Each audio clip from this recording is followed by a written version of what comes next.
মদিনাতে যদি কোনোদিন যান, বাবে জিব্রাইল সেই দরজাটা এখনো আছে, যেই দরজা দিয়ে নবীর কাছে জিব্রাইল আমিন আসছে 22,000 বার।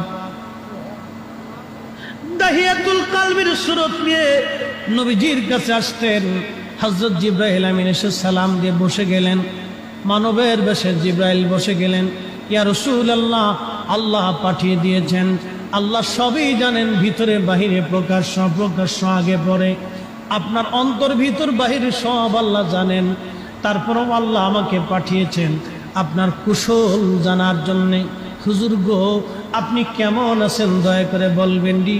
আল্লাহ নবী ডাক দিলেন, জিব্রাইল হে, আমি অসুস্থ আছি, আমার কাছে ভালো লাগে না। আল্লাহর জিব্রাইল চলে গেলেন। পরের দিন আবার এসে সালাম দিলেন, জিজ্ঞেস করলেন, ইয়া রাসূলুল্লাহ আপনি কেমন আছেন? জিব্রাইলকে নবীজি বলেন, জিব্রাইল রে, আমি তেমন ভালো নাই, শরীর অসুস্থ, আমার ভালো লাগে না, অসুস্থতা আরও বেড়ে গেছে। তৃতীয় দিন জিব্রাইল আমিন আবার আসছে, হুজুর আপনি কেমন আছেন?